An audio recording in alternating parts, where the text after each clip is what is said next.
Hi everyone, Tony Sparrow from the Warren's Occult Museum.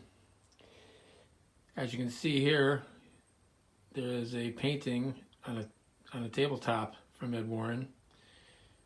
We just recently found this not even that long ago. It's a beauty, huh? And you can see the ghost flitting in front of the haunted house.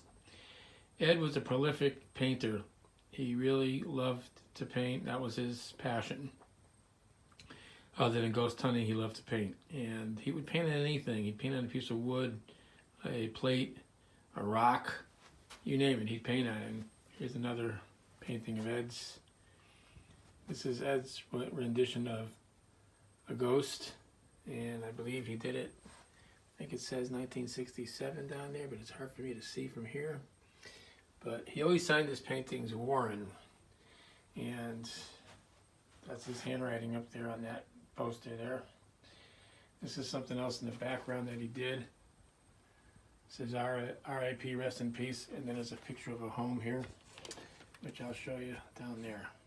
And that's on wood, also on wood. These are some of the things that I'm going to show you today that are hanging on the wall of the Warren Occult Museum.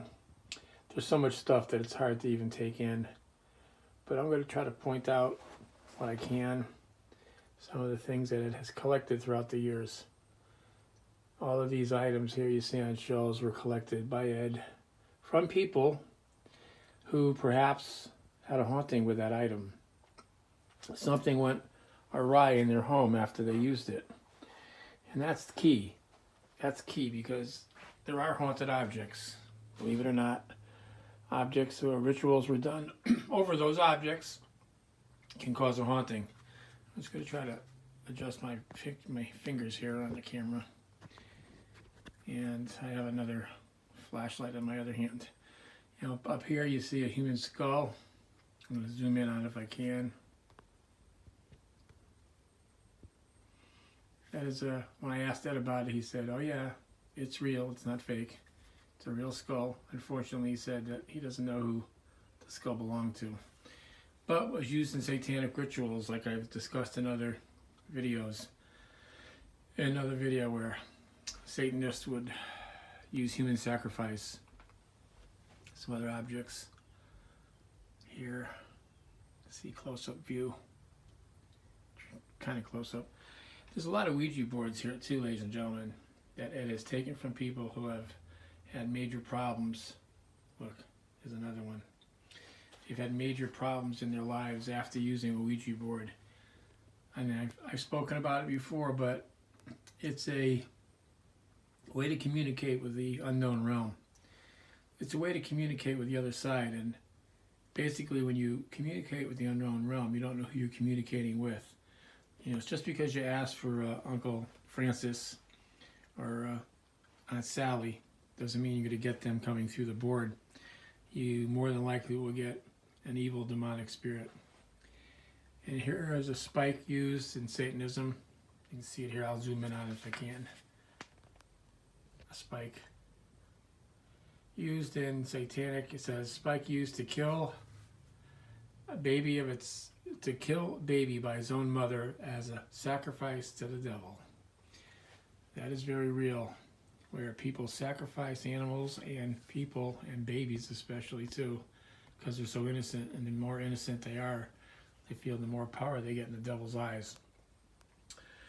There's one of Ed's books up there, Ed and Lorraine, Werewolf by Ed and Lorraine Warren, the case of Bill Ramsey, who was transformed into some kind of a werewolf, and he would take on almost the physical characteristics of a wolf by his hands, the way he would move his hands like claw mark style, and the way he would pull back his teeth and attack individuals. He would attack women first, and then when he would feel it coming on, I know it sounds like the werewolf of the movies and everything, he would feel this feeling come over him at night. And one night he said, "I know I'm going to do something really bad, and I'm going to hurt someone, so I'm going to go to the police station." And he did. But in front of the police station on Southend-on-Sea, England, he started to, when he saw a police officer, he started to attack him 5 other police officers came to this one police officer's aid, and he, by witnesses and by police officers, said that he threw the police officers off like matchsticks. That's how strong he became. And a lot of the dolls that you see here, people get freaked out after they get them. Like this doll here looks almost human. Look at that. Looks almost real.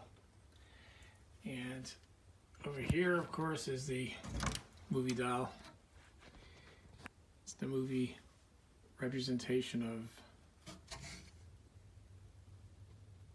Annabelle. Now that's the movie doll, the porcelain doll. And now let me just back up here and go around and show you the real one, of course, which is the real one here, Annabelle. And she, ladies and gentlemen, is going to be moved at some point.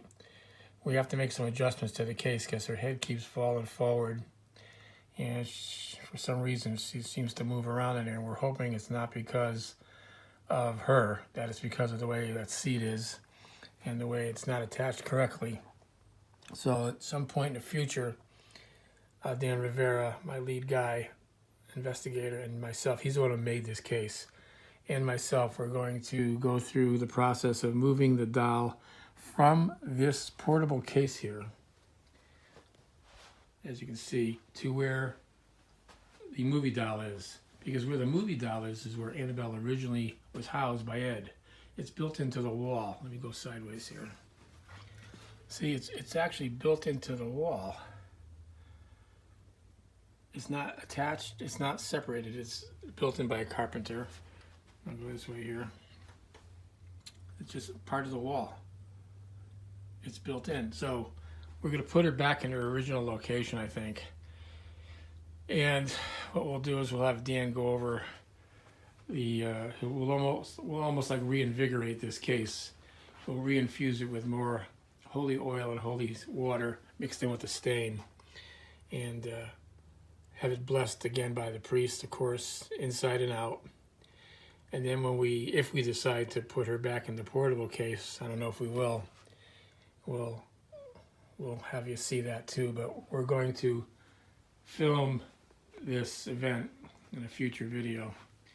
And it's going to be quite interesting because it's going to show you the proper way to move a haunted object, especially something as dangerous as Annabelle. Over here we got the voodoo doll from Africa. Yes, voodoo is very real. That's a real voodoo doll, over 120 years old, maybe more than that. This is Maya magic, where you take something that belonged to the individual, perhaps a piece of wood from a chair that they sat on or a desk, and make that noose hanger, and then create an image of the person that you want to affect. Try to make it as close as possible. You can even use some of their clothing if you can get it. And then you would hang this with a piece of pork attached to the rope. With a little piece of raw pork attached to the rope, and you'd hang it outside their window where they slept, for instance, maybe on a bush or on a tree. And through certain incantations and rituals, as the pork rotted, so would the person get sick. As sick as the pork rots, the person would get very sick, and the ultimate goal is for them to die. Here's another doll that's in another case that we built. But her cases, her situation is not as bad as Annabelle. She was purchased at an antique store by a young couple, and they started to have problems in the house like the next night, where they would hear sounds and knocking sounds, and they attributed it to this doll. So you can see their face is starting to deteriorate. That's mold. Over here's another Ouija board, and this is a skull with the horns. And over here we're going to get closer to some of the more of the other objects, some of the books that it had. And that's a succubus there, a rendition of a succubus. Over here, ladies and gentlemen, I'll try to show you close-ups of when Vera Farmiga came to visit the museum, and next to Annabelle. Then over here is Patrick and Vera outside the museum. You can see the Paranormal Research Center sign. Demi Lovato came. She was the sweetest girl you'd ever want to meet. It says 13 on it, but she was really 2014 when she came. That was the camera date was wrong. 2014, Demi. She came with her sister and mother, all very wonderful people, and some staff. Here's Patrick next to the doll. And Ed, of course, over here next to the doll. And here's me with Dave Navarro and his girlfriend that came to one of our events. And he was a real down-to-earth guy too, believe it or not. He was signing autographs for people and just very, very friendly and nice. I guess the way everybody should be, not just celebrities. Over here is the copy of the Zoetrope from Conjuring 2. Here's some haunted eyes.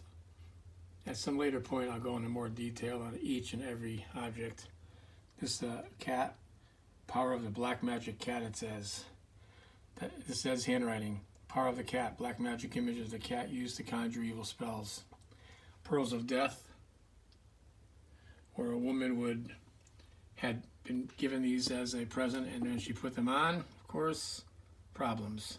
Felt as if she was being strangled immediately, and they had to tear them off her. This is the brick from the Borley Rectory where the Borley nun was spotted. You can read all about that too. This is an evil board.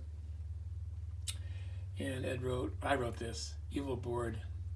When the victim accepts it, they also accept the curse that comes with it, made from graveyard clay and bones. That's a close-up of it right there. I hope you guys can hear me okay, because I don't have the external mic yet. Let me just give you a quick scenario on what happened. I bought a Blue Yeti microphone.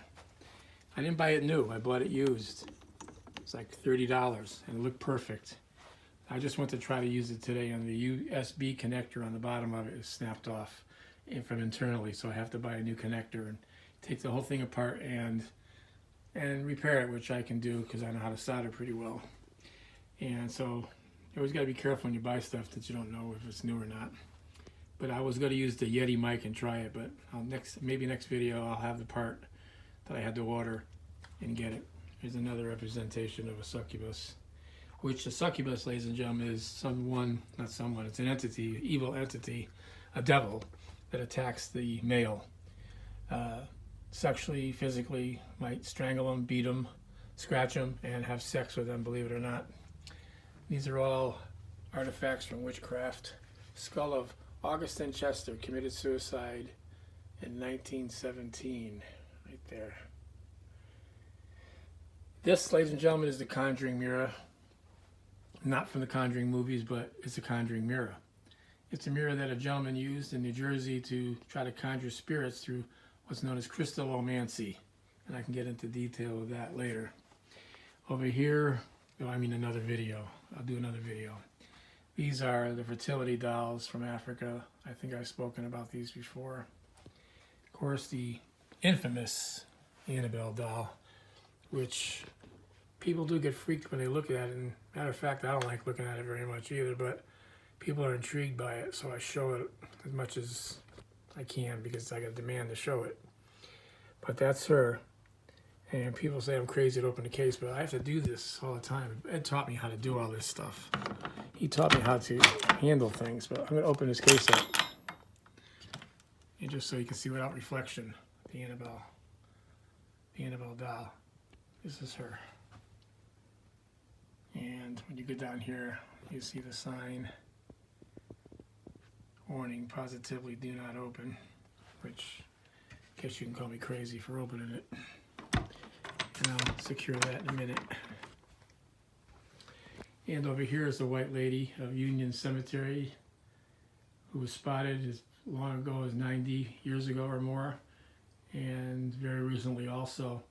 No one knows her identity. This is a representation of her. No one knows her identity, but we think it's someone that was murdered and trying to tell people in this life, in this earthly plane, what happened to her. The remnants of Flight 401, the Eastern Airlines 1011 jet that went down in the Everglades. A whole book written on it called The Ghost of Flight 401. Found in the Florida Everglades. Now, I never read this close before, but it says to It says, to Mr. and Mrs. Warren, who have kept me in awe with many fascinating experiences, having continuously found the time in a demanding career to befriend a skeptical ghost hunter. Thank you for all your cooperation many times over. This box contains wreckage from Eastern Airlines Flight 401 taken by me from the Everglades on May of 1978. Regardless of where my career leads me, I hope that this will be a reminder to you of my serious interest in a fascinating subject. Thank you again for everything. Signed, Brian.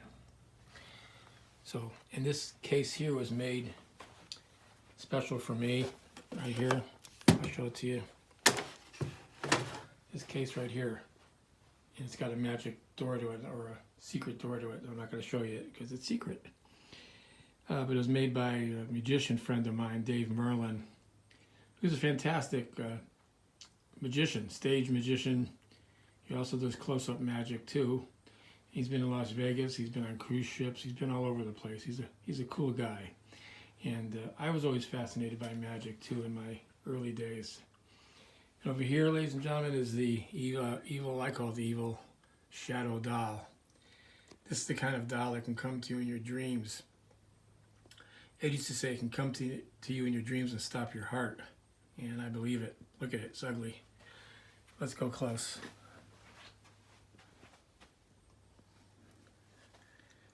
It's like paper mache, and it's got nails coming out of it. It's got a human tooth coming out of the mouth, and it's got a human bone there.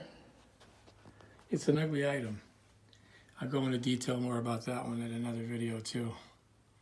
Here is the evil, I call evil too, satanic idol found in the woods in Sandy Hook, Connecticut in about 1991 or 2 by a young bow hunter. Look, made of like a ceramic type material, almost like a porcelain, maybe, kind, or chalky porcelain.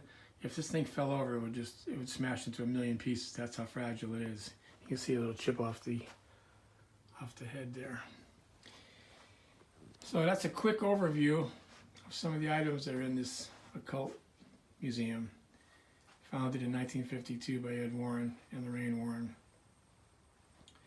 Of course, so we do have, for protection, it's your protection, ladies and gentlemen, and my protection too, a crucifix that has been blessed many times, and a holy Bible, which I'm going to show you.